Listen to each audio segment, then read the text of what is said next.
हरी बोल, तो बेल तो कहा बा हम ना जाने कहाँ चल जाता है।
Hare Krishna. He's not here. Why is it that I can't share my screen? Okay, just give me a minute. Some technical issue that I can't do screen sharing.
Okay.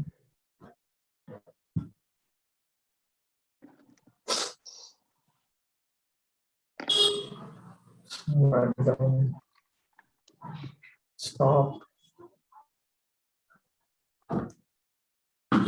Okay, biographical overview. This is where we start.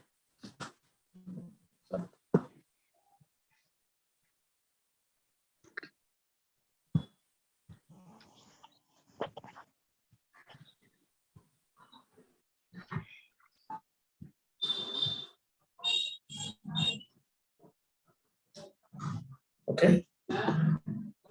From Shri Guru Shri Yuta Padakamalam Shri Guru Vaishnavanscha Shri Rupam Sagrajatam Sargana Raghunathamitram Tam Siddhikam Sadvaitam Savadhutam Parijana Saitam Krishna Chaitanya Devam Shri Radha Krishna Padan Sargana Kalita Shri Vishakamitamscha. Okay, biographical overview. This is part 1 of this Sri Bhakti Siddhanta Vaibhava. Chapter 1, Early Life, Advent, Appearance. The Bhaktisiddhanta Saraswati Goswami Prabhupada appeared in this world at 3:30 p.m. on 6th February 1874, the 5th day of the dark lunar fortnight in the month of Govinda of the Gaudiya Vaishnava calendar, corresponding to the Bengali month of Magh. He appeared in Puri, the site of the famous temple of Lord Jagannath, and thus one of the holiest places in India, where Lord Chaitanya had resided for 18 years, absorbed in the highest ecstasies of Krishna consciousness. The Bhaktisiddhanta Saraswati's advent in Puri is particularly significant in light of a statement in Pada Purana, which is quoted in Sri Valdevvidya Bhushana Prabhu's Pramay Ratnavali. Shri Brahma Rutta Sanaka Vaishnava Kshiti Pavana Chatvaraste Kalabhavya Hyutkale Purushottamat Sampradaya Bhinaye Mantraste Nishphalamata Atah Khalu Bhavishyanti Chatvaras Sampradayam. A mantra that is not received in a disciplic line is considered by authorities to be an unsuccessful mantra, a mantra which does not yield results. Therefore, Kalo Bhavishyanti Chatvara Sampradayana, the 4 leaders of Vaishnava Sampradayas would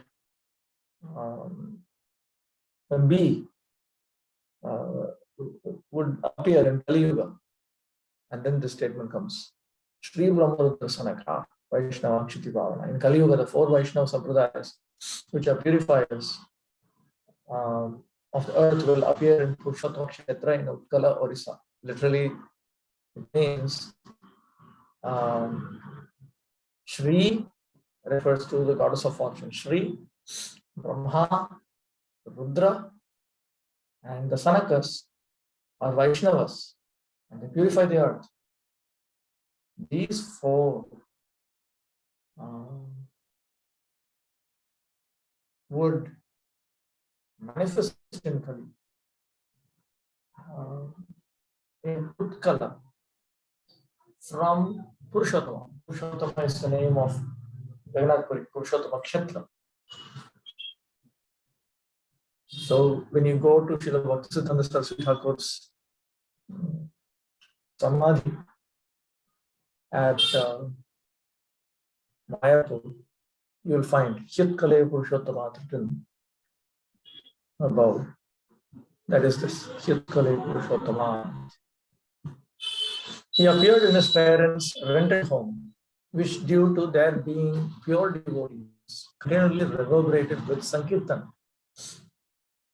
It belonged to Sri Ramachandra Arhya, a rich Calcutta businessman who had built it on land leased from the Dakshina Parshva Mutt and was situated on Grand Road, hardly a quarter of a mile from Lord Jagannath's temple, just south of the landmark Narayan Chata Mutt and close to the Jagannath Vallabh Udyan, Jagannath Vallabh Gardens, a garden that had been frequented by Lord Chaitanya.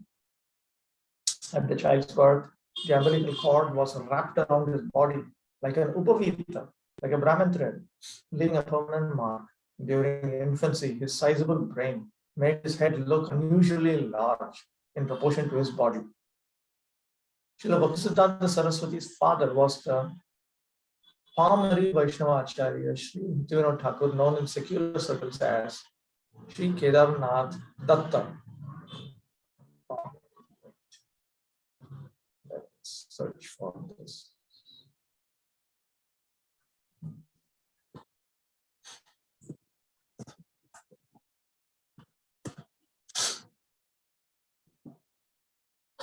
Where is birth?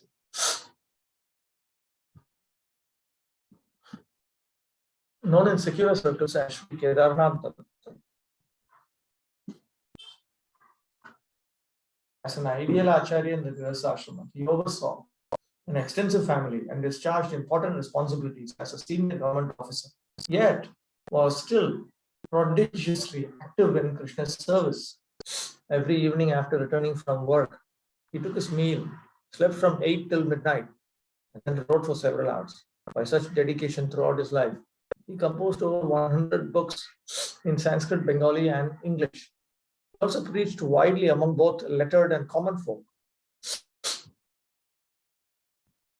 Lettered means learned, and common folk, and was instrumental in relocating and restoring the birthplace of Lord Chaitanya and Mayapur.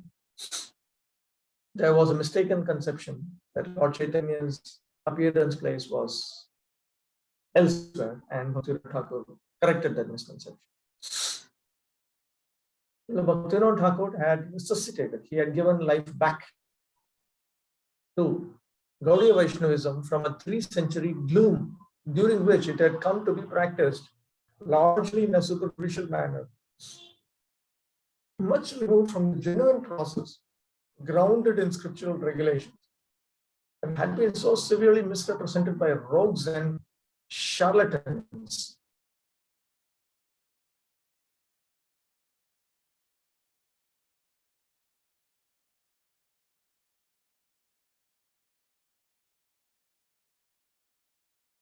Nearly all who deemed themselves Vaishnavas were followers of diverse Upasampradayas.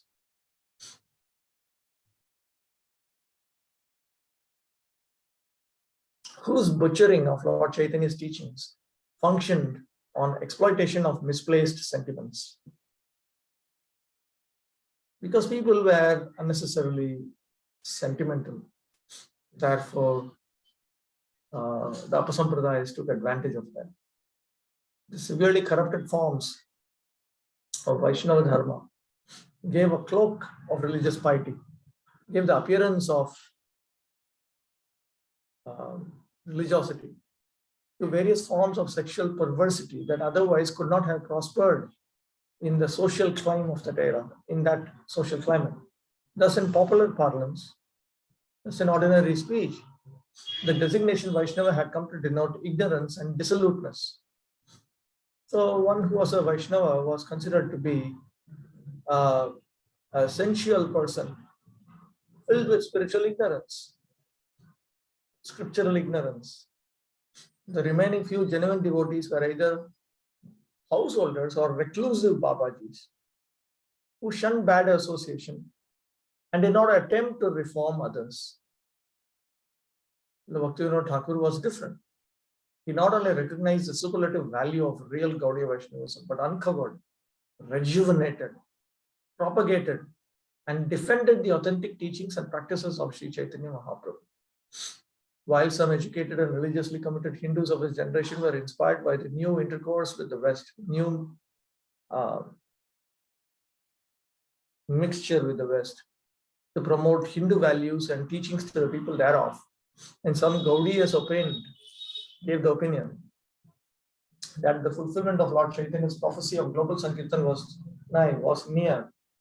The Bhaktivinoda Thakur took up the practical task of scrutinizing the theories of Occidental teachers in the light of Gaudiya theology. So he was practical. He was not waiting for some magic to happen. He scrutinized the theories of Western civilization in accordance with Gaudiya Vaishnava theology, thereby presenting Mahaprabhu's message in a radically new and opposite context. He placed Mahaprabhu's message side by side with various other conceptions that were being propagated at that time. There's a book called Tattva Vivek, small booklet, Bhaktivinoda Thakur, few Sanskrit verses and elaborate Bengali commentaries, where he analyzes the prominent teachings of his day, Western, Eastern, everything, and he logically deals with each of them, he logically refutes them. Very, very nice book. I think it has been rendered into English. I remember seeing Kushakrita Prabhu's rendition many years back. Worth getting and reading. He longed for and foresaw events that others might have considered fanciful dreams. And here is a quote. The dharma preached by Chaitanya Mahaprabhu is universal and not exclusive. The principle of Kirtan as the future church of the world invites all classes of men without distinction of caste or clan to the highest cultivation of the spirit. This church, it appears, will spread worldwide and replace all sectarian churches which exclude outsiders from the precincts of the mosque, church, or temple. Lord Chaitanya did not advent himself to liberate only a few men in India. Rather, his main objective was to emancipate all living entities of all countries throughout the entire universe and to propagate the eternal dharma. Lord Chaitanya states in Sri Chaitanya Bhagavat, in every town, country, and village, my name will be sung. The name should be capital. There is no doubt that this unquestionable order will come to pass, although there is still no pure society of Vaishnavas. Lord Chaitanya's prophetic words will, in a few days, come true, I'm sure. Why not? Nothing is absolutely pure in the beginning. From imperfection, purity will come about. Very soon, the unparalleled path of Harinam Sankirtan will be propagated all over the world. Oh, for that day when the fortunate English, French, Russian, Prussian, and American people will take up banners, mridangas, and kartals and perform kirtan throughout their streets and towns. Did you notice that? It is Bhaktivinoda writing. And he is specifically talking of particular cultural elements of Gaudiya Vaishnavism. Banners, mridangas, kartals, and perform kirtan. And that kirtan obviously is the kirtan of Hare Krishna, Krishna Krishna, Hare Hare, Hare Rama, Rama Rama, Hare Hare. This is what we are supposed to be doing. Not that we invent newer methods of doing kirtan and so on. When will that day come? Oh, for the day when the Western fair-skinned men from one side, while chanting Jai Shachi Nandan Ki Jai, will extend their arms and embracing the devotees of our country coming from another side, treat us with brotherly feelings. Again, about Lord Chaitanya Mahaprabhu. When will that day be? On such a day, they will say, our dear Aryan brothers, we have taken shelter at the lotus feet of Lord Chaitanya, who is the ocean of transcendental love. Kindly embrace us. When will that day come? That day will witness the holy transcendental Vaishnava Prema to be the only dharma. And like rivers meeting the ocean, all narrow creeds will mix with the unlimited Vaishnava dharma. When will that day come? End of quote. Srila Bhaktivinoda Thakur's promotion of the pure original teachings of Lord Chaitanya had made some headway in bringing his predictions closer to fruition. So he had done some work. Something was started. Still, his longing for East and West to unite in Krishna Bhakti might have seemed merely quixotic. It might have seemed somewhat idealistic, extremely idealistic, unrealistic, impractical. Then one night in a dream, Lord Jagannath told Srila Bhaktivinoda Thakur, I didn't bring you to Puri to execute legal matters, but to establish Vaishnava Siddhanta. Srila Bhaktivinoda Thakur responded, your teachings have been significantly depreciated, and I lack the power to restore them. Much of my life has passed, and I am otherwise engaged. So please send somebody from your personal staff so that I can start this movement. Lord Jagannath directed him to pray to the deity of Vimala Devi.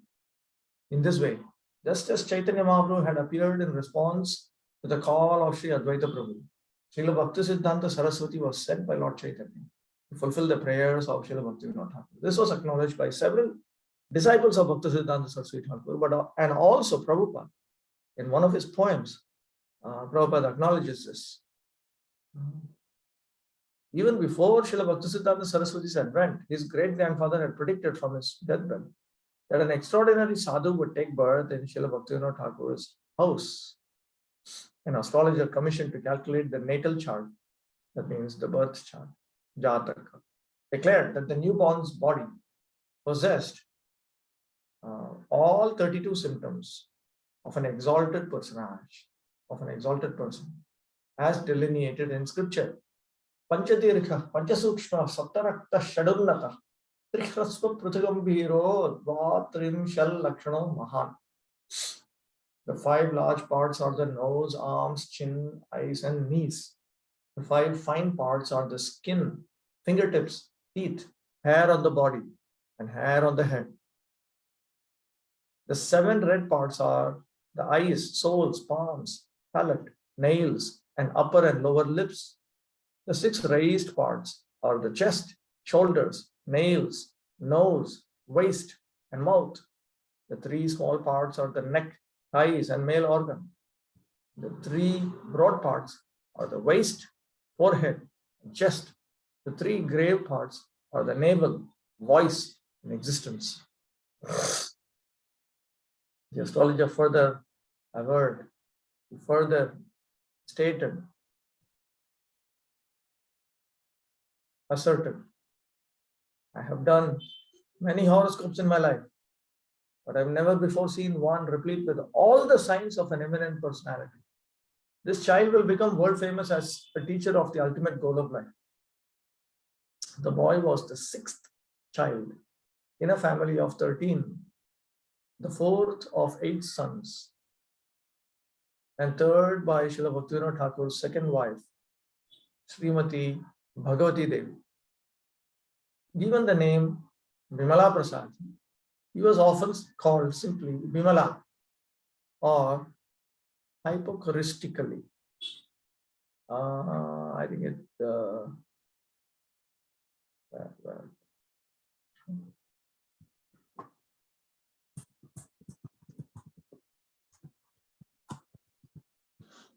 denoting the nature of a pet name or diminutive form of a name. Useful.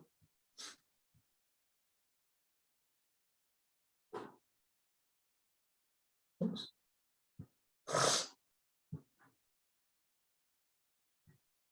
He was often called Bimala, Bimu, or Binu, variants thereof, shortened forms.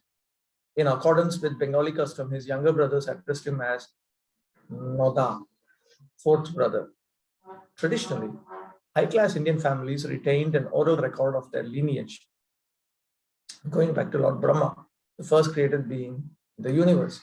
After Srila Bhaktivinoda Thakur's Tirobha disappearance, his genealogy was published in an article about him in Sajantoshini, the spiritual journal he had founded. According to the belief and judgment of the illustrious Hindu family lines, those descending from Brahma via the progeny of Chitragupta were celebrated in Bharatavarsha as Brahmakayasthas. Bharata was in the 87th generation from Chitragupta. Bharadwaj in the 88th. After him came Angira and then Brihaspati in the 149th generation.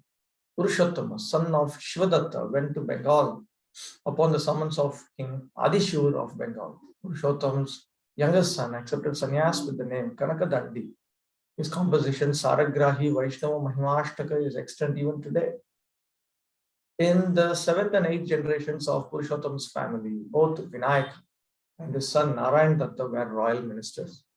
In the 15th generation from Purushottama appeared the son of Kamadev named Raja Krishnananda, who had an exceedingly pronounced taste for the holy name. Accompanied by his entourage, Sri Nityananda Prabhu came to the home of Raja Krishnananda.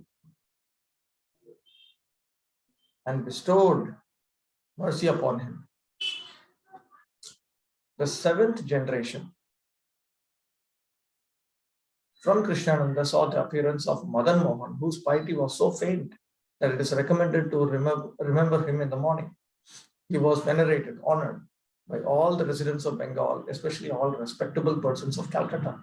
He fostered the prestige of our national dharma by establishing temples and other such structures in Benares and similar holy places, by having bodies of water excavated in many locations, and by constructing the steps at the Pretashila in Gaya. It's one of the locations in Gaya. There are various regions in Gaya, each has a particular name.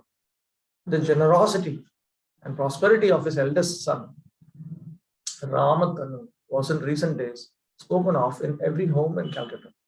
A great grandson of Madan Mohan was Ananda Chandra Datta, who gave his third son, our Thakur, the name Kedarnath. Bhaktivinoda Thakur had appeared in 1838 as the most distinguished descendant of a lineage that was already renowned for both worldly and religious merit. With the advent of Srila Bhaktisiddhanta Saraswati, the family line became even further enhanced. Srila Bhaktisiddhanta Saraswati was certainly not an ordinary mortal belonging to a particular race or caste. He was neither Bengali, Indian, nor Kayastha, but a resident of Vaikuntha, come to exhibit the character of the spiritual world and reclaim fallen souls. Childhood and youth. Vimala Prasad was 5 months old at the time of Lord Jagannath's Rath-yatra, an annual festival attracting lakhs of pilgrims.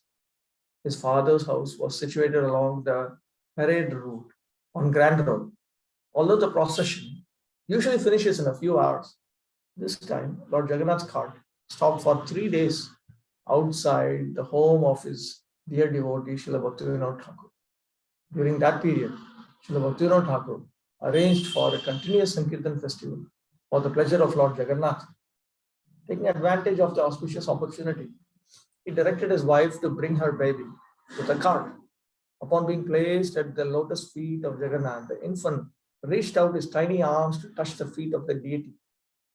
Lord Jagannath immediately reciprocated by offering his own garland, which fell from his body and encircled the child. That same day, Vimala Prasad's Annaprashan, function of eating grains for the first time, was conducted with Jagannath Mahaprasad. Also performed was the traditional ceremony of placing the baby amid various objects such as rice paddy, money, and scriptures to see which one he will clasp as indicative of his future vocational propensity. What would be his future source of livelihood, sustenance? The child's spontaneous grasping of Srimad Bhagavatam further intimated his devotional inclination. From the wonderful happening on Lord Jagannath's cart, the Bhaktivinoda Thakur realized that this child was Lord Chaitanya's answer to his prayer for an empowered soul to help in his mission. He thus resolved to specially care for this son, and from the beginning trained him in pure devotional service. When Vimala Prasad was 10 months old, his mother brought him by palanquin to Ranaghat in Nadia district, Bengal, where he spent his early years. Vimala was not more than 4 years old when an incident occurred that foretold the character of this future Acharya. He took a mango before it had been offered to the family Govardhan Shila, for which Srila Bhaktivinoda Thakur rebuked him. All food is to be enjoyed by the Lord. Nothing should be taken unless first offered to Krishna. You have committed a serious offense. The child became greatly contrite, repentant, remorseful, and immediately vowed to never again eat mangoes. In later years, after he had become an acknowledged spiritual leader, he was often offered mangoes, but he always refused, saying, "I'm an offender," and quoted, "Ishavasi vidam sarvam yatkincha jagatyam jagat tena tyaktena bhunji tha ma grida tasya svidhanam." Everything within the universe is controlled and owned by the Lord. Therefore, one should accept only those things necessary for himself, which are set aside as his quota. One should not accept other things. knowing well to whom they belong. Even in Bimala's childhood, the Bhaktivinoda Thakur made chanting compulsory for him.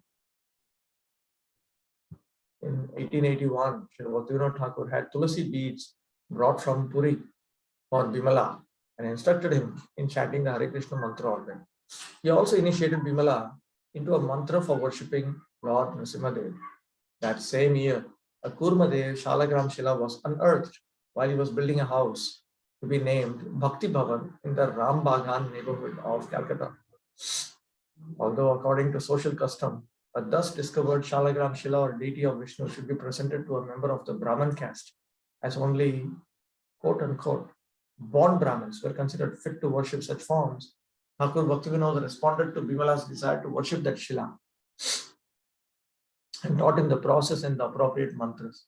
From that time, Bimala started wearing tilak and following other standard devotional practices, marking his formal entry into Vaishnava Dharma.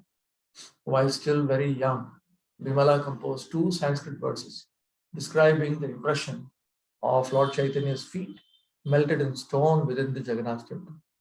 The gist being that Mahaprabhu's heart was so tender in distributing love of Krishna and so distressed at the unhappiness of others that even the stone where he placed his lotus feet became soft and melted with love.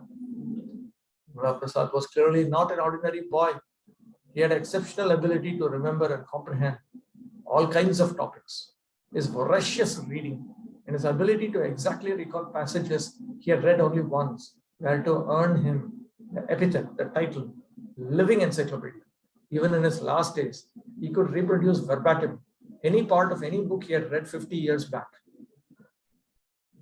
Photographic memory. His precocious genius. Precocious.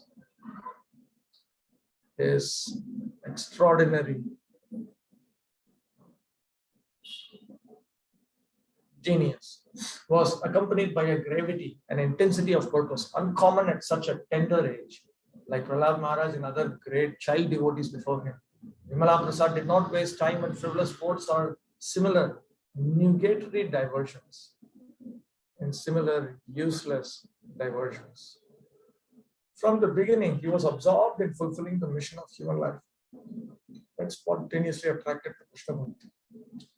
Hari Das Babaji, the personal servant of Shri Jagannath Das Babaji Maharaj, described young Bimala. I often saw Srila Bhakti Siddhanta in his childhood in Calcutta at the house of Srila Bhaktivinoda Thakur. Whenever I visited there with Babaji Maharaj, Srila Bhakti Siddhanta would wear only a pullover shirt. He struck me as having a serious nature. I was attracted by his effulgence and learning. He was always attached to the holy name. In his earlier years, his frame was very lean. Babaji Maharaj loved him dearly. Once a reputed Babaji noticed that Bimala had failed to pay him obeisance. When the Babaji asked Srila Bhaktivinoda Thakur why this was so, he was told, because he does not offer Dandavat to Sahajiyas. All guns blazing. Srila Bhaktivinoda Thakur saw in this son the potential to carry forward the propaganda work he had begun. Thus, he took him to preaching engagements, to holy places, and to meet sadhus, and directed him to apply his scintillating intelligence, brilliant, skillful intelligence in studying Vaishnava philosophy and doctrines opposed to it. Not enough if you just know what's right. You need to also know what's wrong and why it is wrong.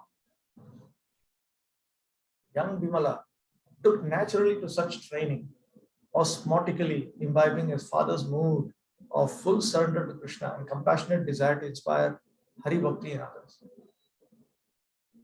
So he accepted his father's word. Srila Bhaktivinoda also wanted that Bimala receive the best of secular education, the emerging Bengali Bhadralok. We will come across this in the second part of the second volume of Bhakti Siddhanta Vaidhnava. Who are these Bengali Bhadraloks? Bhadralok means gentleman in contemporary Bengali, but it refers to a certain group of intellectualists. The emerging Bengali Bhadralok placed much importance on Western schooling as the key to success, prestige, and culture. For in those days preceding mass education, degree holders were few, and there were marked differences between the educated and those with little or no schooling. This was the situation at that time. Srila Bhaktivinoda Thakur was not enamored by worldly academics. He declared that materialistic knowledge converts the jiva into an ass. Just a minute.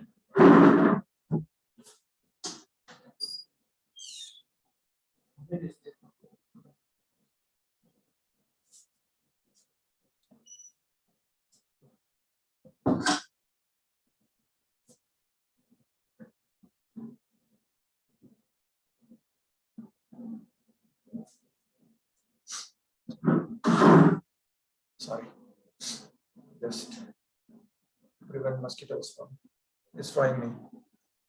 But he knew that if Bimala Prasad were to reach the leaders of society, you would have to be culturally attuned to them. You would have to be culturally in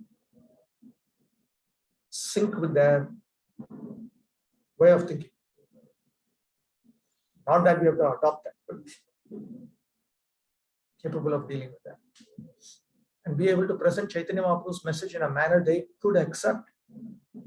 Bimala's formal education commenced at an English school in Ranaghat.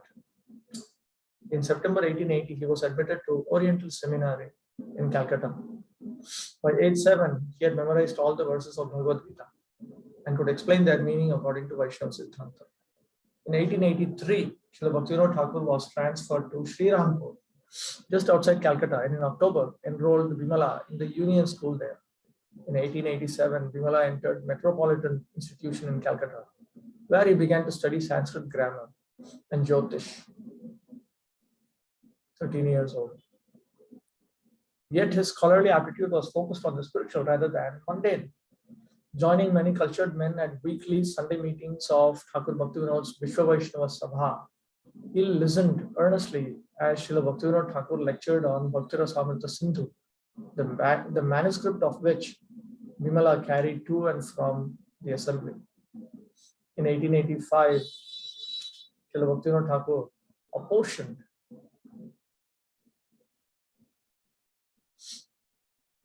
divided part of Bhakti Bhavan. Bhakti Bhavan was his home for the Vaishnava depository, which consisted of a library adjoined by a press called Sri Chaitanya Yantra. Yantra literally means machine. Here referring to the printing press. He trained and engaged Bimala in all aspects of its printing and publishing, including editing, proofreading, typesetting, and operating the machines. Bimala even learned the mechanics of the presses, including detailed knowledge of all their components, and could diagnose and repair malfunctioning equipment. Also in 1885, Srila Bhaktivinoda Thakur took Bimala along with other sons to visit a few places of Lord Chaitanya's pastimes in Bengal, arriving late one evening on the outskirts of Pulingram, a settlement whose former inhabitants were very dear to Chaitanya Mahaprabhu. The father and sons were accorded repose. They were allowed to rest in a temple. Next morning, upon entering the hamlet, upon entering the village or the settlement, they were asked by some local residents where they had come from and where they had spent the night. Upon hearing the answer, the villagemen amazedly asked, "How could you have slept? No one can stay there peacefully, for it's haunted by a Brahma Rakshasa who pitches, who throws stones and brickbats at anyone passing by after dusk." Srila Bhaktivinoda Thakur replied, "Yes, that ghost did try to disturb us. But I loudly chanted the Hare Krishna Mahamantra and he went away." Learning that he was Srila Bhaktivinoda Thakur, whom they already knew of, some having read his books, the villagers became most obeisant. They became very respectful. And further question, how did you quell that ghost? How did you subdue that ghost? How did you get rid of him? By chanting Hare Krishna. Previously, he was a priest of the temple and he chanted Hare Krishna throughout his life. How did he become a ghost and how could your chanting expel him? Bhaktivinoda Thakur told them that the priest must have vibrated only the syllables of the name, thus producing a physical, lip deep sound lacking spiritual essence. The Hare Krishna mantra is not simply the sounds Hare Krishna, Rama, and so on. To have spiritual essence, purity. That is called Shuddha Nam chanting. When Bhaktivinoda asked about his character, they replied he was not good, he committed many sinful acts, but he used to recite Harinam almost constantly. Bhaktivinoda Thakur further explained why the priest would not have been truly chanting. Sinful people with the intention of acquiring wealth and reputation make a show of kirtan, but that is merely cheating. As stated in Srila Jagadananda Pandit's Prema Vivarta, Asadu Sange Bhai Krishna Naam Nahi Hoy, Namakshar Bahirai Bote, Namakshar Bahirai Bote, Naam Kobhu Noy. Those not in the association of authentic devotees cannot actually utter the holy names. Literally, my dear brother, it's impossible to utter Krishna's name while associating with asadhus, unholy. Even though they may externally vibrate the sound Krishna, that is not actually the name of Krishna. Literally, the syllables of the holy name are coming out, but never is the holy name coming out. The name of Krishna is not different from him and thus completely pure and spiritual. Krishna Naam does not allow himself to be plundered by materialists. This man never actually chanted Hare Krishna, only Namaparāt. He never chanted the pure holy names. He only chanted Aparādhayuktana, the holy names with offenses, which is not actually chanting the holy name at all. Those who are not clear about this should read an essay by Bhaktivinoda Thakur called Sri Harinam. You can go to www.ruparaghunathvani.com and download a digital copy. Better still, get a physical copy and read it. Bhaktivinoda Thakur explains there about the distinction between the holy name and this kind of, between chanting the holy name and this kind of chanting the reflection of the holy name actually. Chanting the reflection of the holy name with offenses on top of it. Because of severe offenses to the holy name, he became a ghost. The men then asked, can he ever be released from that wretched condition? Srila Bhaktivinoda Thakur said, if he hears the real name or the proper explanation of Bhagavad Gita or Bhagavatam from a bona fide sadhu who has a genuine connection with Krishna, then he can be liberated from ghostly existence. Henceforth, all troubles caused by the spectre, by the ghost, ceased, stopped. The villagers then realized that Srila Bhaktivinoda Thakur was himself that caliber of exalted sadhu, whose pure kirtan had the power not only to exorcise unyielding ghosts, to get rid of those who would not otherwise submit, but to deliver the entire universe from the maelstrom of material life, but to deliver the entire universe from the powerful whirlpool of material existence. So it's not a matter of simply just chanting Hare Krishna. You need to chant the holy name. Not enough to chant the reflection of the holy name. In fact, Bhaktivinoda Thakur explains the physical sound that we are uttering is a reflection of the holy name. But then, to utter the holy name means when the living entity himself in his original spiritual body utters the holy name. That is holy name. This is just the physical reflection of that holy name. It's uttered just by the gross body. In other words, this body is uttering it, but my soul is not actually uttering it. So this is not the pure holy name. This is not the holy name. It's not Nama. It is Nama Bhasa. It's a reflection of the holy name. And on top of it, I am chanting even that reflection of the holy name with offense. So this is technically called Namaparāra chanting. When you don't knowingly commit offenses, but you're still chanting only the reflection of the holy name, that's called Namabhas chanting. And when you're chanting the pure holy name, that means one's own spiritual swarupa has been awakened, and with his spiritual body, with his spiritual senses, he is chanting Krishna's name, he is seeing Krishna's form, and so on. That is the pure holy name. Back in Calcutta, Srila Bhaktivinoda Thakur continued writing Sri Chaitanya Shikshamrita and regularly read from the manuscript to Vimala and others. Vimala applied himself to his schooling but concentrated more on studying the books of Srila Bhaktivinoda Thakur, under whose guidance he also perused the Shat Sandarbha of Srila Jiva Goswami and other Goswami literature. He excelled in Jyotish, specializing in technical aspects of the science rather than in prediction, and grasped the subject so thoroughly that he quickly outstripped many savants with decades of experience. He quickly outshone many scholars of Jyotish, astrology.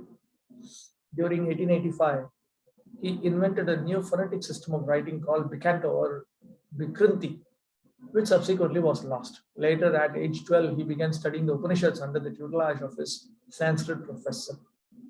Vimala was becoming recognized as a nascent genius, as a genius in growth. He's a budding genius. Delighting in debates on many diverse subjects, his masterly command of knowledge and insight rendered him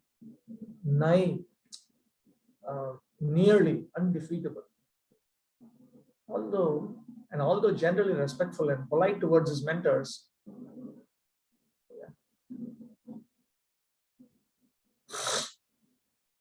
as was the norm in those days, he was so dedicated to truth that he could not tolerate any misleading statements or misrepresentation of fact.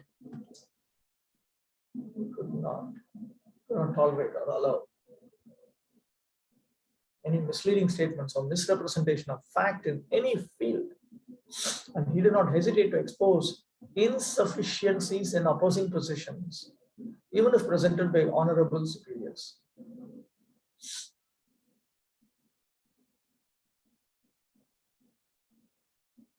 Mr. C. Little was a mathematics teacher assigned to teach physics to Bimala's class. He would read from the textbook 3 times and then say, I think all of you can understand this.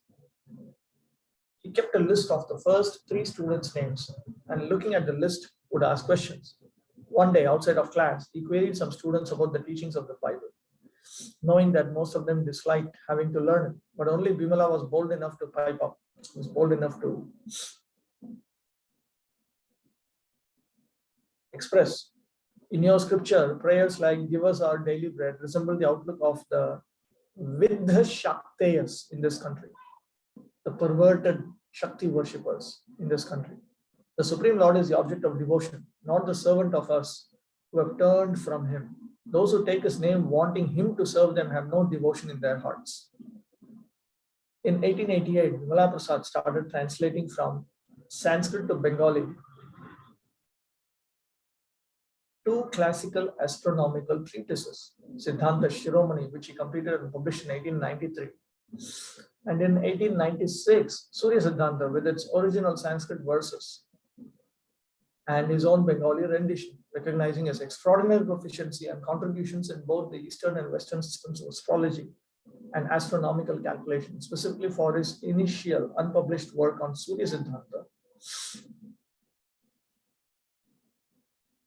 His tutors, Pandit Mahesh Chandra Chudamani and Pandit Sundar Lal, conferred upon him the title Sri Siddhanta Saraswati when he was just 15 years old. With trademark punch, his forward to Surya Siddhanta delivered his abhorrence toward dilution and distortion of Shastriya truth. His foreword to Surya Siddhanta revealed how much he abhorred any attempt to dilute or distort the truths revealed in the scriptures. From time immemorial, Indians have been reputed among non-Indians as being well-versed in different types of sciences. Western scholars unanimously consider India the birthplace of mathematics. Upon studying the primeval reference books, Indologists marvel at the unlimited research found in the mathematically based Jyotish Shastra of the ancients of India. Among the 18 most respected of such astronomical manuscripts of Hoary India, ancient India, Sri Surya Siddhanta is unanimously accepted as the oldest. Negligence has pushed this book to the verge of oblivion. Because this book has been neglected, it is almost forgotten. Indians have always been lackadaisical about protecting the unbroken glory of their ancestors. Indians have always lacked enthusiasm and determination. They've been careless, lazy in protecting the unbroken glory of their ancestors. And I do not expect that they will give that up upon the words of someone like myself. Nevertheless, being driven by my conscience, I take pleasure in presenting this version of the text along with the translation, devoting myself with utmost effort for the benefit of the today's Jyotishis and laity, on the common, both the astronomers, the astrologers, and the general populace, even though I am incapable of effectively doing so. At present, the majority of persons reputed as learned are averse to Shastriya understanding. They're averse to scriptural understanding. They shamelessly promote themselves as knowledgeable in Shastra, even if totally unaware of its contents. The disease has taken the form of aversion and inordinate desire for honor. Inordinate desire. Inappropriate desire for honor.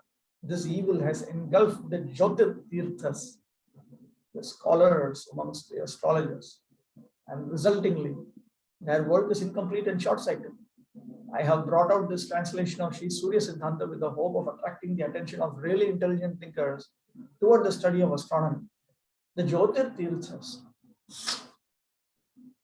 the scholars amongst astrologers, the astrology scholars, spend most of their life avidly expanding their bellies. They enthusiastically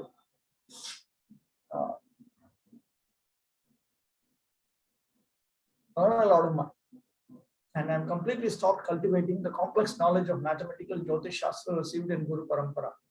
Additionally, they take the help of tables provided in different reference books, and without ever reading or even seeing Sri Surya Siddhanta, they continually quote it to defend their wrong calculations. But considering how many of them have even seen Sri Surya Siddhanta, we would become extremely disappointed were we to make a list of their names. Nowadays in India, a new brand of worshippers of Siddhanta has cropped up, who praise newly invented Siddhantas and care not for the tradition based on Surya Siddhanta. Siddhanta here refers to the knowledge of astrology and astronomy as coming from the Jyotish tradition. Although inexperienced and incomplete in their learning, these creators of Siddhantas are busily increasing their prestige by promoting themselves as Pandits even before they have begun studying Jyotish Shastra. The main types include logicians, experts in public works, persons who deem themselves authorities in standard mathematics, individuals desiring to attain honor, who are proficient in promoting newfangled theories, and those who have mastered books by celebrated Jyotishis written for students. They've just mastered books written by famous astrologers for students, not research texts from original sources. Among them, some follow only the chapter of Bhaskaracharya's Siddhanta Shiromani that discusses mathematical calculations. Some have received from their gurus a few formulas of the Western astronomers obtained as translations, and on that basis seek honor as astronomers while thinking themselves genuine disciples of their gurus. Others, although ignorant even of solstice calculation, prefer to follow a particular independent-minded Western astronomer. I hope that by reading this original version, they become submissive to their own gurus, to the predecessor gurus of Bhaskara and others, and to him who gave intelligence to them all, the Rishi, who is the author of Sri Surya Siddhanta, and thus their internal burning pride may be extinguished. I have more to say about this, which will come in another essay. Some consider themselves experts in the mathematical calculations of Surya Siddhanta, and from time to time exhibit that by publishing their calculations and claiming that on the basis of their genuine abilities and studies in logic and other sciences, they are competent to reform astronomy. May Bhagavan bring them to the right path and grant them faith in Dharma. They are comparable to a Muslim magistrate impudently criticizing the Arya system of charity, thus transgressing his qualification and jurisdiction. Whatever the case may be, I present this translation with adequate examples for the benefit of those muddled egoists and for general beginners in astronomy. See, he knows what he's talking about. Sri Siddhanta Saraswati's edition of Surya Siddhanta was in response to an 1860 Bengali translation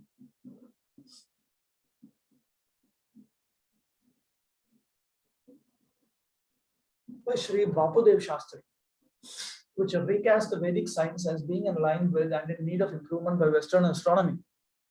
Sri Siddhanta Saraswati's edition also provided the necessary Bija Samskaras, fundamental recalculations to its equations to accurately reset the astronomical constants in Surya Siddhanta. This was required because those constants actually fluctuate due to perturbations in planetary motion. Thus, to remain meaningful, the equations describing them must be revised approximately every 100 years.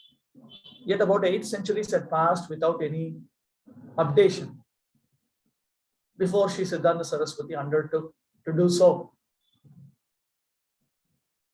For generations, the priggish orthodoxy of the science, self-righteously moralist and superior orthodoxy of the science had misunderstood the astrological siddhantas to be like the sacredly inadjustable truths of Shastra rather than practical guidebooks, and insisted on adhering to ancient figures and tables that inevitably caused the calculations based thereon to be incorrect, resulting in a disservice rather than contribution to humanity.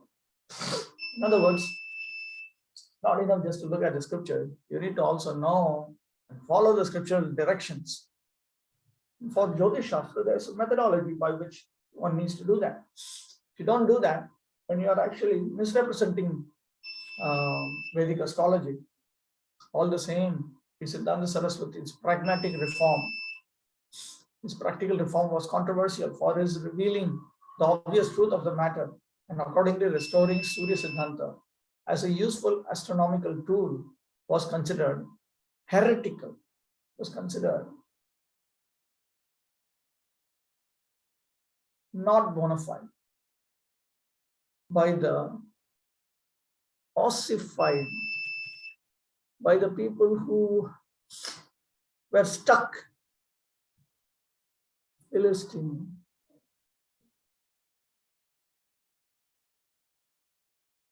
by a person who is hostile or indifferent to culture and the arts, for people who had no sense of how to deal with astrology in a practical manner and who are simply stuck. And the only thing they know is simply go on teaching whatever they had learned without carefully examining whether the science was producing the results or not. And if not, why isn't it?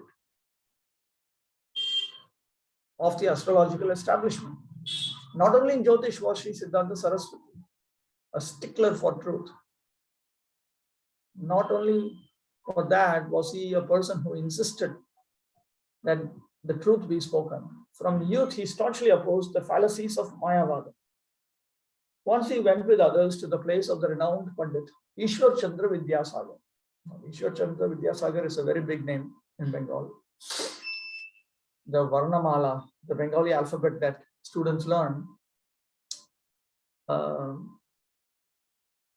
is generally the same book that was done by this person, Vidyasagar.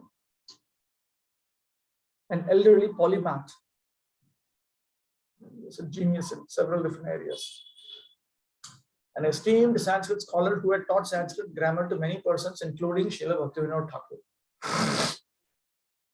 When the conversation turned to the nature of Godhead, the Pandit remarked, "You see, my friends, when I have no actual experience of Godhead or his real self, then even taking it for granted that he exists, if I give any account of him, but he proves to be unlike what I say in all sincerity, then certainly I risk being taken to task by him after death.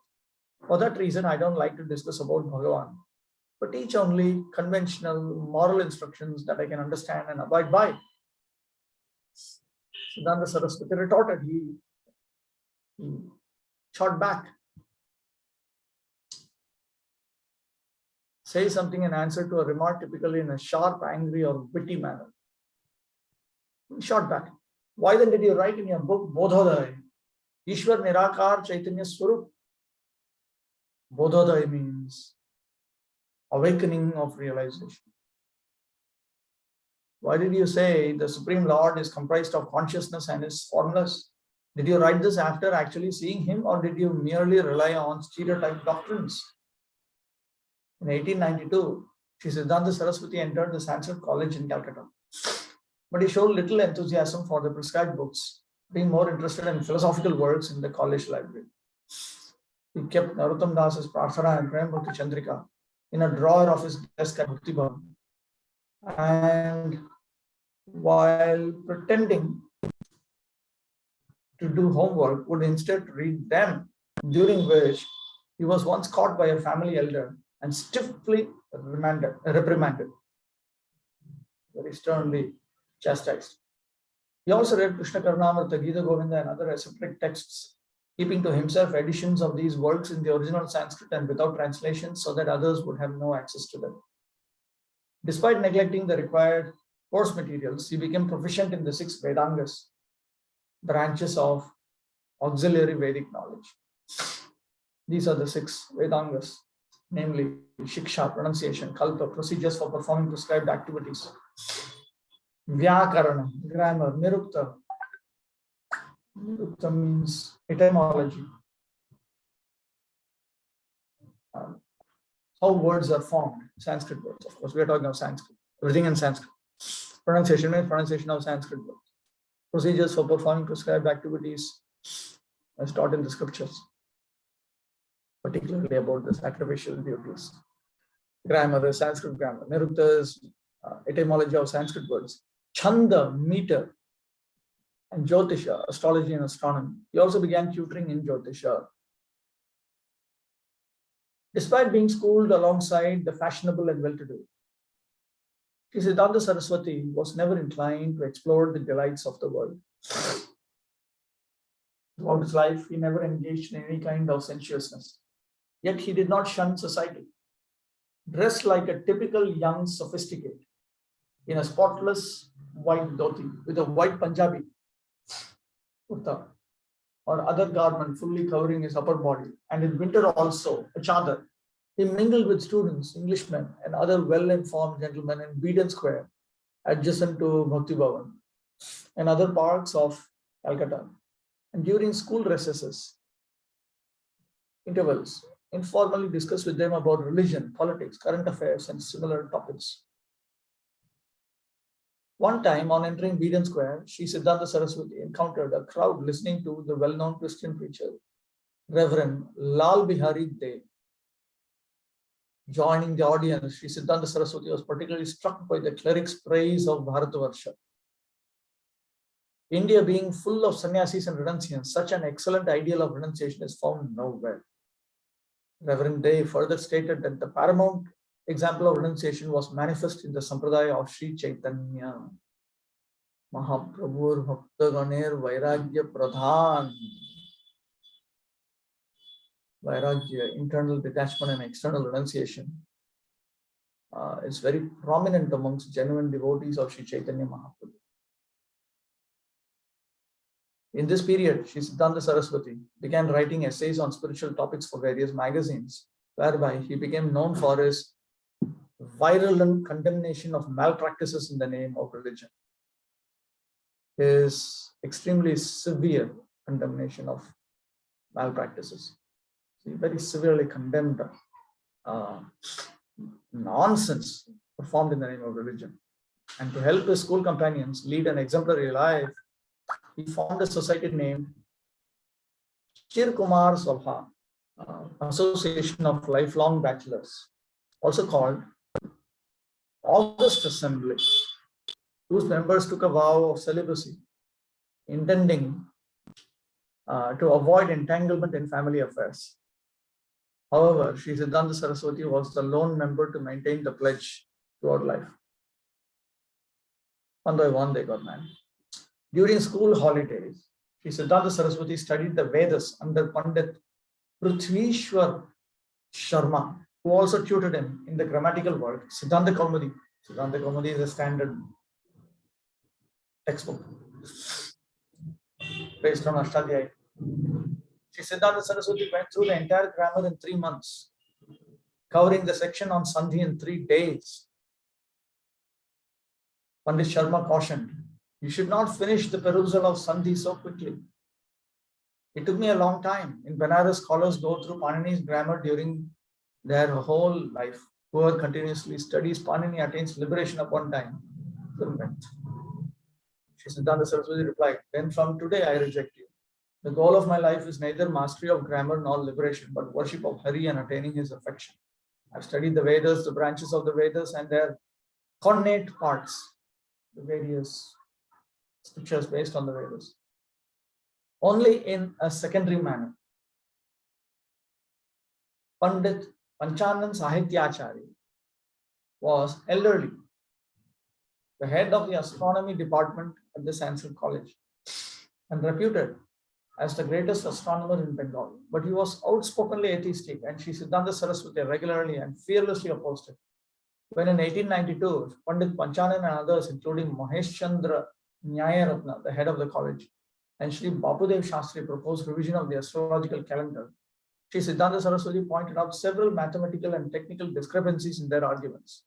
One of his pupils published a tract showing conclusively the inaccuracies of the reformers, that the matter rested on the precision of the equinox, which in Vedic astronomy is made from a fixed point of the zodiac.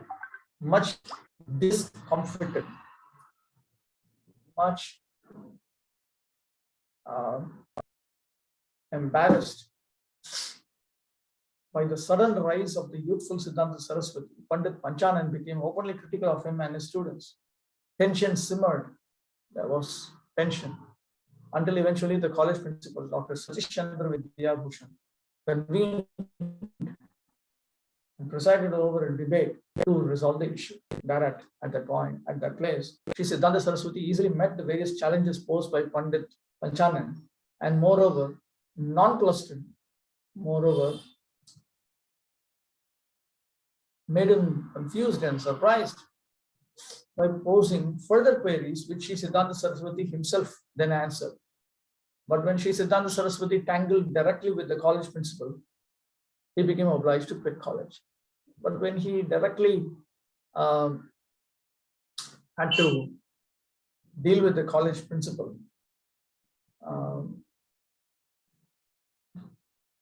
he had to leave the college. It was 1895. And although in that era, such an act was practically unheard of and deemed disgraceful, Sri Siddhanta Saraswati had another outlook. Considering that if I were to remain studying diligently at college, I would be browbeaten to enter family life. I would be pressured in various ways to enter family life, get married, enter family life. But if I were perceived as a foolish, good for nothing, then no one would put such an inducement upon me for becoming engaged in worldly advancement. I left the Sanskrit college, and to maintain my life for service to Hari, I sought an honest occupation with a modest income. Chapter 2, pre-sannyas period. Employment. After quitting college, Sri Siddhanta Saraswati remained at home for some time, taking dictation for Srila Bhaktivinoda Thakur's upcoming classic Jaiva Dharma, requested by the king of Tripura Maharaj Bir Chandra Dev Varma Manikya Bahadur to visit the state capital, Agartala.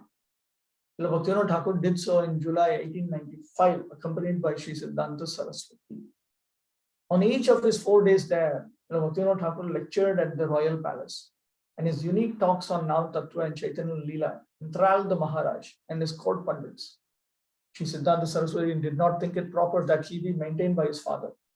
Accordingly, Srila Bhaktivinoda Thakur's fourth son, Sri Kamala Prasad, who was Maharaj Bir Chandra Dev's Devan, introduced Sri Siddhanta Saraswati to the king, who thereupon retained Sri Siddhanta Saraswati as a sub-editor of Rajaratnakar, a compilation of the biographies of the rulers of Tripura. While discharging this service, Sri Siddhanta Saraswati availed of the opportunity, took advantage of the opportunity to study the books in the royal library. Notwithstanding that his father and mentor was one of the most esteemed religious leaders of the era, Sri Siddhanta Saraswati was clearly destined to be an outstanding person in his own right. He was already a recognized scholar and important spiritual voice. Despite being employed and earning money, he was never like an ordinary materialist. Rather, he stuck closely to the association and precepts of his pure devotee father. And since his duties kept him mostly in Calcutta, he was able to serve Srila Bhaktivinoda Thakur like a private secretary. While most young men of his age and status were making plans for family life and career, Sri Siddhanta Saraswati was interested only in serving Krishna and was resolved to do so without the encumbrances of household affairs. So household affairs take a lot of time. There's no use in being an irresponsible householder. If you're part of a household, do what you're supposed to do and wait for Krishna's mercy. Then, with purification of heart, gradually we'll be able to proceed. Since Bhaktisiddhanta Saraswati Thakur appeared in order to demonstrate the perfection of renunciate life, the Supreme Lord himself appears to have guided him in this matter.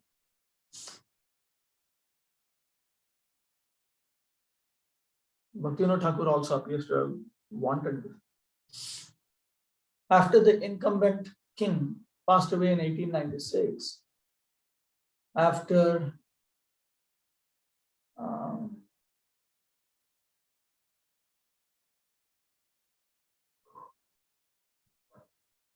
current king passed away in 1896, Sri Siddhanta Saraswati was deputed by the successor to instruct the princess in Bengali and Sanskrit.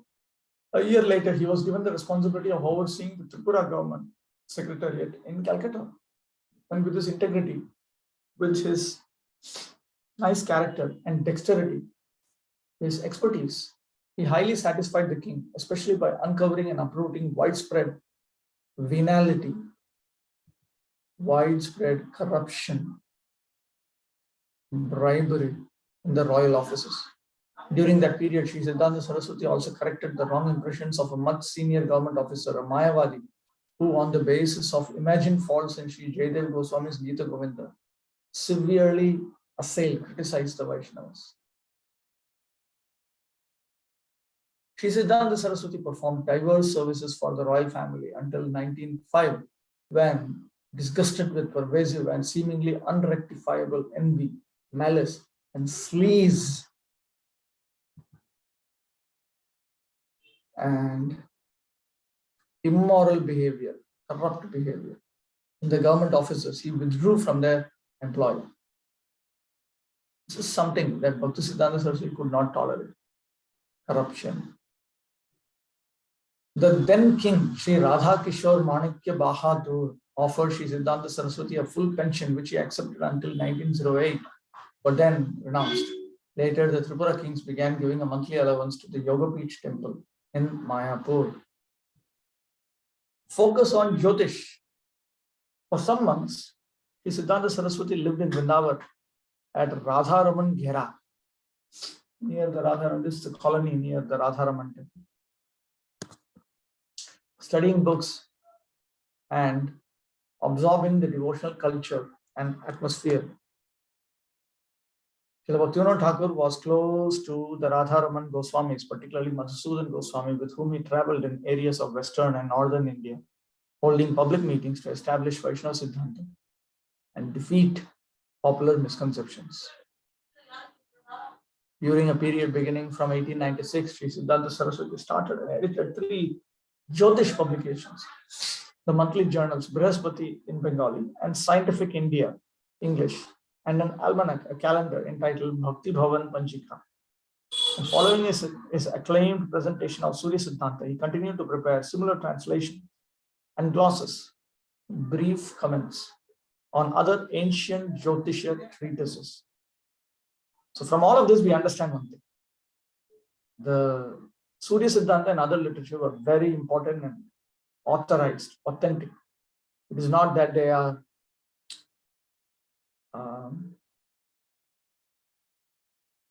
defective.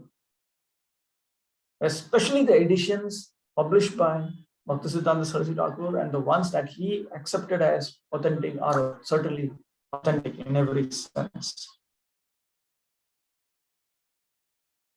And following, in 1897, Sri Siddhanta Saraswati established at Bhakti Bhavan the Saraswata Chatushpathi, thereby fulfilling a need long felt by Jyotishis of Bengal for an academic Jyotish in Calcutta, so that Bengali students need not go to Benares to study it. Chatushpathi. Chatushpathi is a Brahmanical educational setup. I have done some write-up about what a Chatushpathi is. It is not an institution. So, it is a teacher's educational operation. Yes, teaching. That's all. Not only college students, but also several learned and respectable men, old enough to be his father, including some noted Jyotishis, came to study under him. Although he directly oversaw the school for roughly only 4 years, until around the time of his initiation by Srila Gauranga Das Babaji. Its impact redefined the study and practice of Jyotish, especially in Bengal, and far outstripped the Jyotish department at the Sanskrit College in Calcutta. Simply from the scholarly point of view, it was far superior to what was going on at the Sanskrit College in Calcutta. In 1901, Sri Siddhanta Saraswati floated another Jyotish monthly, Jyotirvid, and later, with the help of the renowned Jyotishi Nandulal Vidyasagar, he directed the publication of the Sri Navadvip Panchika, the Navadvip calendar. This was the fulfillment of a desire of Srila Jagannath Das Babaji Maharaj, who had apprised Srila Bhaktivinoda Thakur of the need for an almanac specifically meant for persons cultivating Shuddha Bhakti. He specifically wanted a Vaishnava calendar, a calendar for Vaishnavas who were trying to become pure devotees. For at that time, the only almanacs. An almanac is a calendar available, catered to Smartha-dominated pantheistic Hinduism. Just as in his Sri Harinamamrita Vyakaran, Srila Jiva Goswami had explained every word and grammatical case by utilizing a name of Hari. In Sri Navadvip Panchika, Sri Siddhanta Saraswati promoted Harinam by employing different names of Vishnu for each month, fortnight, and day. Additionally, he gave dates of Vaishnava festivals, proper and improper time frames for performing samskaras, and auspicious and inauspicious timings for undertaking various activities. Throughout his much traveled life, he undertook journeys only during astrologically auspicious times. He followed him. Sri Siddhanta Saraswati's astrological explorations never negated his pursuit of bhakti, which was always the main focus of his life. For any course of action that he was contemplating, he did not rely solely on astrology, but confidently accepted Srila Bhaktivinoda Thakur's advice as superior, even if it contradicted his own astrological prognosis, astrological predictions. Similarly, although he had demonstrated inconsistencies in Sri P. N. Bakshi's almanac, the Bengali household handbook for ritual activities, since Srila Bhaktivinoda Thakur accepted it, so also did Sri Siddhanta Saraswati. Observance of Chaturmasya. From 1897, Sri Siddhanta Saraswati began to observe Chaturmasya. You will see what this means. We should at least follow the bare minimum that Prabhupada has given us. Although this 4-month vow of austerity is enjoined for all followers of the Vedic path,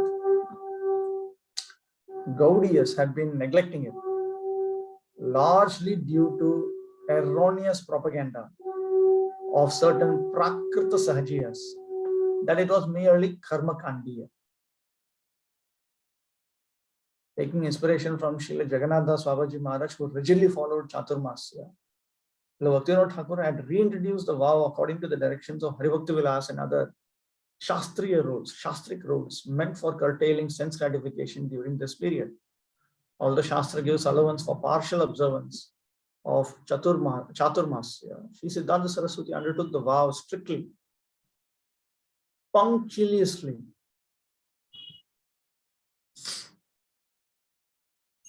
with full attention to detail. Once daily, before sunset, he would take only rice cooked by his own hand with just a touch of ghee, but no salt or spices, by the method known as go grass, feeding like a cow, eating directly from the ground with no plate, by sitting and leaning forward and not using the hands, and eating no more after once rising from that position. He forswore shaving and paring nails. He did not shave, he did not cut nails, and slept minimally on the bare earthen floor of his hut without bedding, pillow, or even a straw mat. By such severe austerity, he became emaciated, became very thin. Although by such willful neglect of bodily demands, he sometimes became very sick, still he would not consult a doctor. But after Srila Bhaktivinoda Thakur reproved him, chastised him, asserting that such self-denial was unnecessary, Sri Siddhanta Saraswati desisted from such a rigorous practice of Chaturmasya. But at least we can understand that he was capable of doing these things. Further scholarly activities. In October 1898, Sri Siddhanta Saraswati accompanied Srila Bhaktivinoda Thakur to the holy places Banaras, Prayag, and Gaya, about which he collected much information that later appeared in his Anubhashya commentary on Sri Chaitanya Charitamrita. Sri Chaitanya Charitamrita was commented by Sri Bhaktivinoda Thakur, Amrita Pravaha Bhashya, and Sri Siddhanta Saraswati Thakur presented a subsequent commentary called Anubhashya. In Benares, Sri Vaishnava Pandit became much pleased by Sri Siddhanta Saraswati's deep knowledge of the Sri Sampradaya. During 1899, Sri Siddhanta Saraswati became the editor of and a major contributor to the spiritual portion of Nivedan, also titled Signboard, a new English religious cum secular weekly started by Srila Bhaktivinoda Thakur and published from Bhakti Bhavan. In 1900, he wrote and printed Bonge Samajikata, Social Customs in Bengal, a deeply researched booklet giving an overview of the provenance, the history, whereabouts, and ideas of varied social and spiritual groups in Bengal, outlining the plethora of religious doctrines then prevalent. Sri Siddhanta Saraswati briefly delineated their errors and established the superiority of Lord Chaitanya's philosophy of Achintya Bheda Bhedatva. Initiation.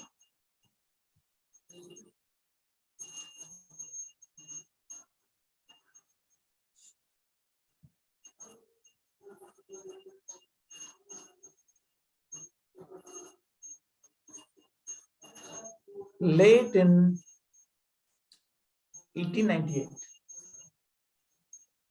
after performing bhajan refers to bhajana kriya, and bhajana kriya primarily refers to uttering the holy names Hare Krishna, Krishna Krishna, Hare Hare, Hare Rama, Rama Rama, Hare. After performing bhajan for almost 30 years in Braj Mandal, Srila Gauranga Das Babaji Maharaj arrived in Navadip Dham, eager for darshan of the deities of Sri Gaur Vishnu Priya at the newly revealed birth site of Lord Chaitanya. So this was at the temple that Bhaktivinoda Thakur had set up at Yogapeeth. Babaji Maharaj was a bhajananandi, preferring to live in a holy place, to concentrate on chanting rather than going out into the world to establish temples and recruit followers. As Sakshad Vairagya Murti, renunciation personified, he rejected bodily comforts and made little effort to shelter or maintain his body. He ate raw earth, uncooked rice, and other items generally considered inedible. He shunned company, had no patience with pretenders posing as devotees, and ignored or vituperated those who approached him. Either he ignored them or he insulted those who approached him. He cared not for any residence. In Navadvip, he lived for some time under a chai, detachable wicker awning of a country boat. Just that. And for several months in a latrine, his possessions were practically nil. Sometimes he donned cloth taken from dead bodies at the burning ghat, and at other times when naked. He had no interest apart from chanting the holy names continuously and associating with the few devotees he recognized as genuine. Toward the end of 1898, at Srila Bhaktivinoda Thakur's newly constructed house in Swananda Sukata Kunj, this is Godamdve, Sri Siddhanta Saraswati had his first darshan of Babaji Maharaj, who arrived there wearing a tiger skin cap and carrying a basket containing puja paraphernalia, both of which had been given to him by the famed Sri Bhagwan Das Babaji of Kalna.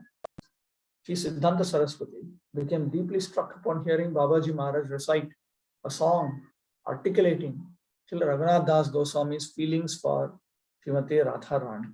Sri Raghunath Das Goswami is one of the Manjaris and the maidservant of Srimati Radharani.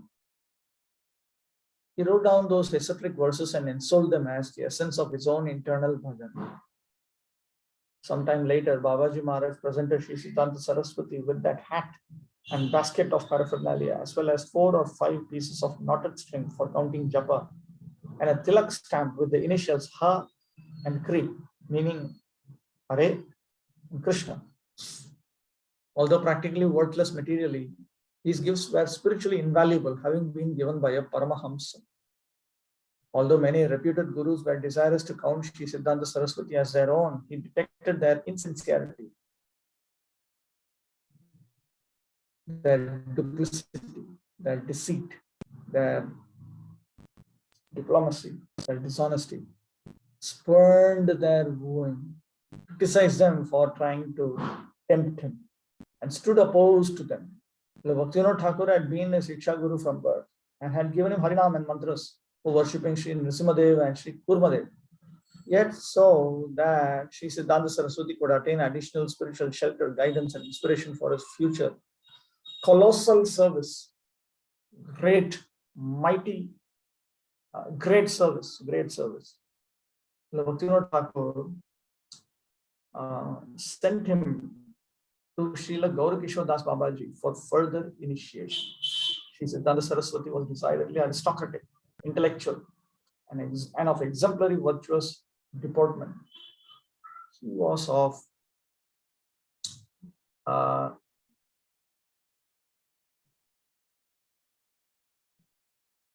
aristocratic, intellectual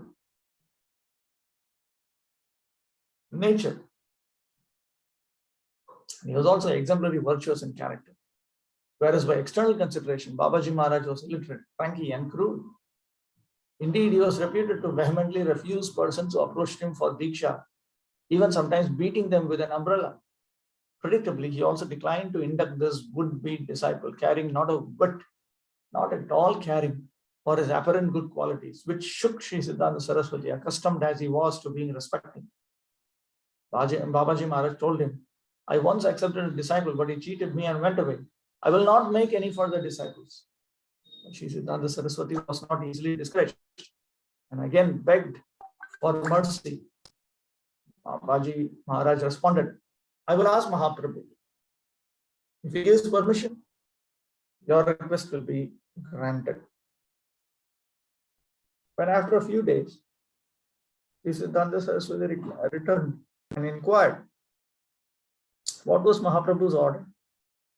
Babaji Maharaj replied, I forgot to ask. And when Sri Siddhanta Saraswati came for the third time, he was directly refused. I asked, Babaji Maharaj said, but I did not receive the command of Mahaprabhu. Sri Siddhanta Saraswati was devastated. He stood up and uttered, Corona na hole kandiya kandiya pranana rakhibo ar. Without your mercy, weeping and weeping, I will no longer sustain my life. Sri Siddhanta Saraswati resolved that however many times he might be refused, no further would he rotate in the world without gaining Babaji Maharaj's grace. Seeing this young aspirant's genuine desire and commitment, Babaji Maharaj relented. He agreed. He told Sri Siddhanta Saraswati to bathe in the nearby Saraswati, a tributary of the Ganga, and then return, after which he accepted him as a disciple. This was in January 1900. Sri Siddhanta Saraswati later reflected on this incident. When out of false ego, I was thinking, I am a great scholar of mathematics and philosophy. Let any big Pandit come at any time, day or night, and I will cut his propositions to pieces. At that time, I got the darshan of the lotus feet of Sri Gurudev. He ignored everything that was previously appreciated in me, my truthfulness, my moral and pious life, and my intellectualism, knowing them to be of little value. When I saw that he ignored whatever was good in me, I realized how good he himself must be, who could neglect so many good qualities in me. What inconceivable wealth he possessed. Being neglected by him, I understood that there was no one more fallen and contemptible than myself. That was my actual identity. The very things that I adjudged desiderata, the very things that I considered to be desirable, such as scholarship and upright character, this exalted soul regarded as valueless. I apprehended that within himself, this noble personality possessed priceless treasure. I then pondered that either he is extremely puffed up or is exceedingly merciful. I then arrogantly said to my Gurudev, you're a worshipper of that cheater and debauch Krishna. So why would you be compassionate to someone like me, dedicated to ordinary morality? Humbly and sincerely, I prayed to the Supreme Lord for this mercy. Later, by His grace, I recognized that without receiving the blessings of this peerless saint, this unparalleled saint, and without serving him, nothing good could happen to me. When I accepted that, I acted accordingly, and then received the causeless, unlimited grace of my Sri Gurudev and refuge at his lotus feet. I deemed my life fulfilled. I had considered my Gurudev to be unequaled in Vairagya, but somewhat short of learning. But he reduced to powder my audacity born of book learning. With the mallet of his mercy, with the hammer of his mercy, he revealed that whatever I had adjudged to be the highest ideal, whatever I had considered to be, whatever I had concluded to be the highest ideal, was in fact most low and despicable and worthy of being condemned. When by his grace that instruction first entered my ears, my diminutive brain lacked the capacity to accommodate such transcendental knowledge. But to all fools like me, he gave the chance to hear such lofty topics. I have understood that if the people of this world do not receive the same jolt that I received from my Gurudev, then their consciousness will not awaken. Therefore, I am telling everyone, I am more foolish than anyone else on earth. Please, all of you, do not be foolish like me. Do not live your life within the limitation of calculating consciousness. Discuss Vaikuntha Katha, and you will become a great person. I'm telling you what I've realized to be supremely beneficial. Although Babaji Maharaj always strictly forbade anyone to touch his feet, once he voluntarily placed them on Sri Siddhanta Saraswati's head and ordered him reach the absolute truth and keeping aside all other activities, thus confirming his disciples' life mission. Now, that was a very important instruction. Preach the absolute truth, keeping aside all other activities. So you will notice that from this time onwards, Bhaktisiddhanta Saraswati Thakur Prabhupada would stop his activities of Jyotisha. He would wind up his activities of Jyotisha. Right. Just give me a minute, 1 minute. Just make a note here.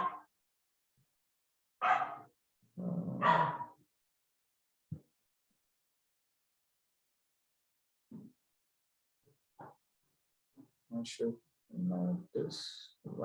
PARAMPARＡ-VAIBHAVA.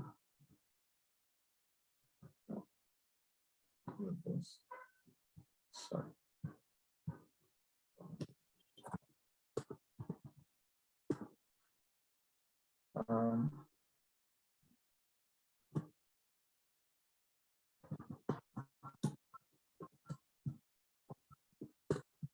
Next.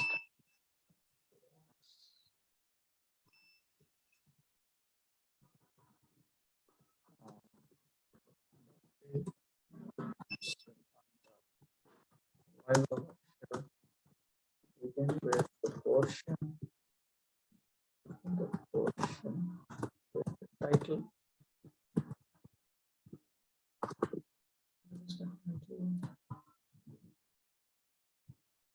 Regard for Sri Gurudev.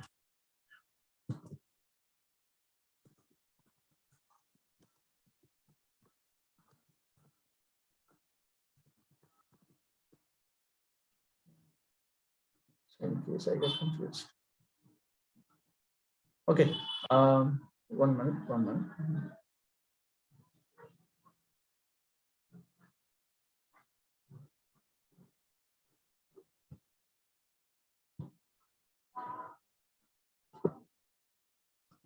Prem Gosantha Prabhu.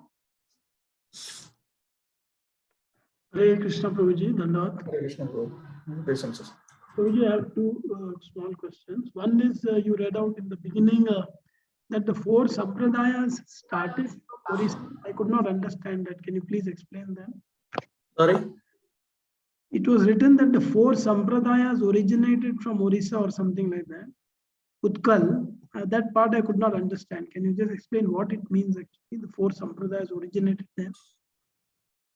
The teachings of the 4 Vaishnava lines are propagated from Purushottama in Utkala. Utkala is Orissa. Purushottama refers to Jagannath Puri. Purushottama is a name of Jagannath Puri. And Bhaktisiddhanta Saraswati was born in Jagannath. Sorry? Bhaktisiddhanta Saraswati was born in Jagannath Puri, and throughout his life he promoted the teachings of the 4 Vaishnava lines. Okay. Therefore, his followers, they refer to this. And my second question, you said that unless we chant the Shuddhanam with the spiritual body, it will not have effect. So how do we understand that in this body we can chant that Shuddhanam, or it's not possible? Externally in this body also we are chanting.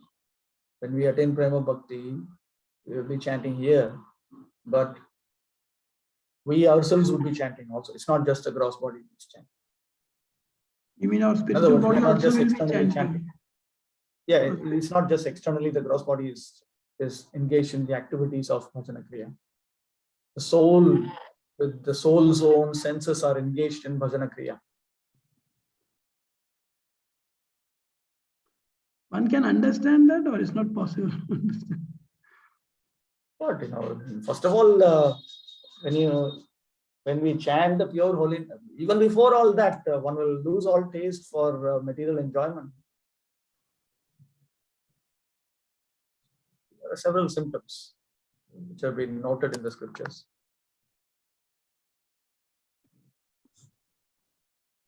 Leela Mai Rukmini Mataji. Hare Krishna Prabhu. Are you able to hear me, Prabhu? Yeah, I can hear you. Okay. Prabhu, I don't know if this is the right forum, but I just, out of curiosity, both Rupa Goswami as well as Sanatana Goswami were taught by Chaitanya Mahaprabhu. What Rupa Goswami, and your voice is breaking. However, Hare okay, Krishna. Rupa Goswami as well as Sanatana Goswami received Yes. teachings from Chaitanya Mahaprabhu. And we see that, however, we give more importance, or our acharyas have told that we are Rupanugas and we read more of Rupa Goswami's books. However, Hari Bhakti Vilasa is like supposed to be like the rule book, but we don't really read it, or we don't have much focus on it. Can you just say why is it? No, that, but we don't in give it Rupa so much? Goswami's Bhakti Rasamrita Sindhu, while talking about sadhana bhakti, while talking before enlisting the different items of sadhana bhakti, he says that Srila Sanatana Goswami has already presented the Hari Bhakti Vilas. But since it is extensive, he will present the most important ones, and that is what is the list of 64 items. So the 64 items themselves are coming from that only. Okay. But still we consider ourselves as followers of Rupa Goswami and not so much of Sanatana Goswami. No, because the Rupa Goswami was the leader. Even Sanatana Goswami is following Rupa Goswami. Everybody follows Rupa Goswami. He's a leader. Lord Chaitanya made him the leader. Okay. Okay, Prabhu. Thank you. Bankim Govinda Prabhu.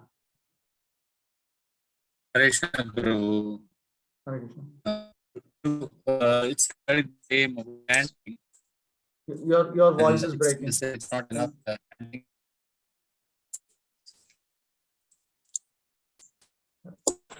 Prabhu, can you hear me, Prabhu? Yeah, but somehow it's Prabhu, breaking. can you hear me? I can hear your broken voice. It Prabhu. is breaking. Okay, Prabhu, this is regarding chanting, Prabhu. Still you can hear, Prabhu? Not clear. I don't know. Maybe I don't know how the others can hear, but I'm hearing up and down. Okay, I'll just put my question, Prabhu. Just see if you can understand that. It's about chanting, Prabhu. You said chanting with the body is kind of chanting with apan. So how do we practically Not necessarily. When we chant only with the body, then we are not yet on the platform of pure chanting. Bhakti Siddhanta Saraswati Thakur also chanted in a manner that others in this world could hear. So that means he's also chanting with his body. Bhaktivinoda Thakur also chanted. So it's not chanting with the body. It's not that when you become pure, you become silent and you're chanting with the soul. Something like not like that. You're chanting, but right now the soul is sleeping. We're just externally doing things. So how to practically apply, Prabhu? Because the crux of No, we cannot practically apply these things. We have to Sevonmukhi Hijupado Swayameva Spuratyata. When we develop our service attitude, for that we have to engage in sadhana bhakti, avoid offenses, avoid sinful activities, with a desire to make spiritual progress. Then by the blessings of Hari Guru Vaishnavas, then we will be pulled up. That is the way. There's no way. What am I supposed to do? How am I supposed to activate my soul? And how will I open the eyes of my soul? What is that? How can I do that? The bound cannot liberate the bound. The unbound has to liberate the bound. The one who is on that platform, he can help me. And therefore, it is our duty to pray to Prabhupada and his liberated predecessor Acharyas to enable us to serve them directly and through their followers, carry out their instructions so that we progress. Initially, the 6 urges. That's the first thing. First of all, these things we have to get rid of these kind of problems. It's the preliminaries. The 6 urges, and then the 6 propensities which downgrade us. Atyahara, Prayasa, Prajalpa, Niyamakana, Janasanga, Laulya. And then we have to spontaneously develop the very nature and a taste for Utsaha, Nishchaya, Dhairya, Tattva, Karma, Pravartana, Sangatyaga, Sadhukriti, these upgrading activities of bhakti. These are all preliminary. Then we'll come to the point of proper sadhu sangha and then bhajana kriya. It is bhajana kriya which will lead us to this point, but we need to come to the point of pure bhajana kriya. Without sadhu sangha and bhajana kriya, we cannot even cross over these preliminary obstacles. So it is there, but we come to the point of pure sadhu sangha a bit later, and then pure bhajana kriya a bit later, after which further things happen. So we need to be aware of the milestones and take help from Hari Guru Vaishnavas to move through this. If we don't know this roadmap, then we don't know whether we are progressing or being stuck or regressing, and we just imagine that automatic progress, the theory of automatic progress. There, I'm doing something, Tatkat Karma Pravartanat. Basically, I'm doing that. And when I die, I'm going to Golok Vrindavan, Haribol, this mythology that goes around all the time. So that kind of self-deception is not going to help us. We should be aware of reality. That person, that priest, he was chanting almost all the time. But he was engaged in forbidden activities also, because of which he was punished. He was given the body of a ghost. In his Chaitanya Bhagavad commentary also, Bhaktisiddhanta Saraswati Thakur says, when you commit offenses knowingly with intentions, you may even be punished with the body of a ghost. If I remember correctly, it appeared there only. It's a Bhaktisiddhanta Saraswati Thakur statement. I definitely have read it. If I remember correctly, it came in Chaitanya Bhagavad commentary. So these are very dangerous things. There's nothing strange about it. Even in Lord Chaitanya Mahaprabhu's description of how to grow the creeper of bhakti. Chaitanya Charitamrita, Madhya Leela, chapter 19, the Lord's teachings to Rupa Goswami. He describes Ravanam Kirtanam as sprinkling water in the creeper. And he says, when you sprinkle water, the weeds grow. So by default, it's the weeds are the ones that are going to grow. By default.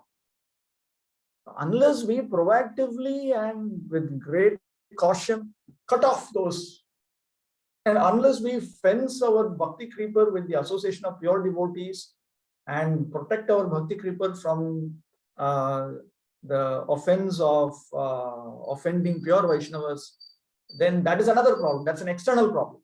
And a mad elephant comes and wrecks everything. So offense to a pure Vaishnava is that.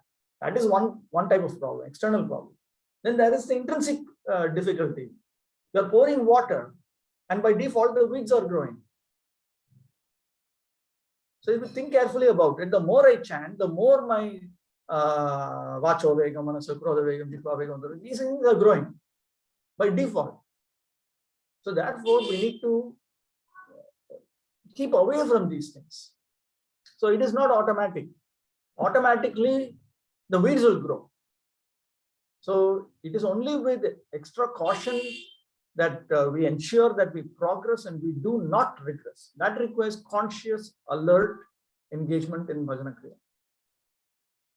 So we have to be aware of that. So it is not just, it's not that, okay, by chanting, everything will get adjusted. Prabhupada uses this expression. Sometimes we may think everything will get adjusted. No. By chanting, the weeds will grow by default.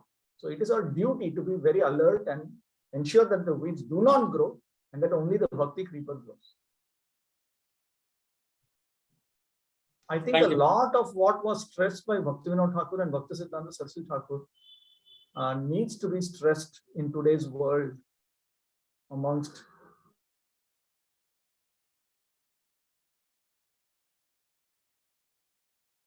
Shailesh Prabhu. Hare Krishna Prabhuji, Dandavat Pranam, Jai Krishna Prabhupada. I have a question which is slightly off topic, but as it was raised, the four sampradayas that we talked about or you referred to earlier, and another Prabhuji just referred back to, Would you be able to explain what the philosophical differences are between the four sampradayas? If I know I'm catching off guard, it's not quite on topic, but do you know what the philosophical differences are between the sampradayas? A lot of minute details. The disciplic lines basically differ in their mood and in their emphasis. They also have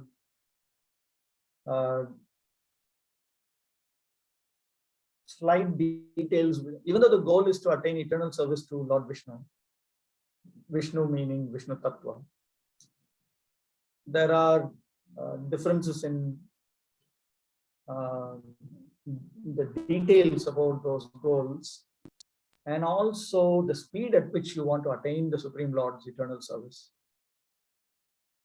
Then, from the perspective of Sambandha, they formulate their explanation of how the living entities are related to this world and the Supreme Lord using different words. I will not go into all details, but I'll as a sample, I'll simply point out. The Ramanujacharya uses, Sri Ramanuja's followers identify their philosophy as Vishishta Advaita, which means, which indicates that the absolute truth is only one.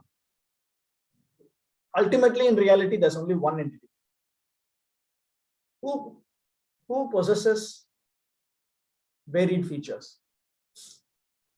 Okay, so they say Vishishta Advaita. Ultimately, there's not more than one entity in the ultimate analysis.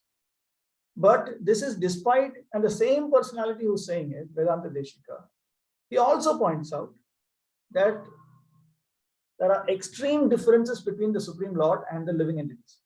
Atyanta Bheda, which is an expression that Ramanujacharya has also used. Despite that, the label that is used to denote the teaching of Sri Ramanuja is Vishishta Advaita, whereas Madhvacharya prefers to use the expression Dvaita, and he clarifies what it means. He says that there is in the Madhva line, when they say that there is a duality, they simply mean that one is independent and the other is dependent. So they formulated using a different language. So this is one difference that you'll notice. But they all accept that the living entities are qualitatively one with the Lord, quantitatively different from the Lord. These things they all accept. But they also choose to be silent about certain things, speak about certain things, and so on. These are things which you need to study these after you're well acquainted with the teachings of our own Acharya's writings. Then you'll be able to understand when you go through the core teachings of core writings. Madhvacharya means Madhvacharya himself. Ramanujacharya means Ramanujacharya himself. Look at their writings, then you begin to understand. There's a lot. Is ultimately Prema Bhakti the goal for all sampradayas, or is there different? Everybody accepts eternal. Everyone accepts that ultimately we should come to the point of eternal service to the one supreme personality of Godhead, Lord Vishnu. By Lord Vishnu we mean Vishnu Tattva. That they all accept. There are certain common features which have been detected by Baladev Vidyabhushan in his commentary to Tattva Sandarbha. They all accept that the goal is to come to eternal service to the Supreme Lord after liberation. They also accept that Lord Vishnu's paraphernalia, his own existence, devotional service to him, they're all fully transcendental. So there are certain signature elements that makes one into a genuine Vaishnava, regardless of the formulation he may use to describe Sambandha. So one may use the expression Shuddha Dvaita. This is Vishnu Swami. Or one may choose to use the expression Swabhavika Bheda Veda, Nimbarka. Or Dvaita, also known as Bheda, which is Sri Madhvacharya. Or Vishishta Dvaita, Vishishta Bheda, Vishishta Abheda, Ramanujacharya. So they're using different labels. Thank We you, are followers of Srimad Bhagavatam, so therefore we identify ourselves as followers of Achintya Bheda.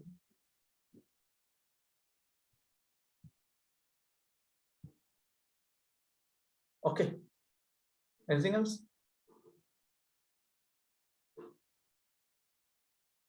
All right. Vanchakalpatarubhyascha kripasindubhyeva cha patitanam pavanebhyo vaishnavibhyo namo namaha.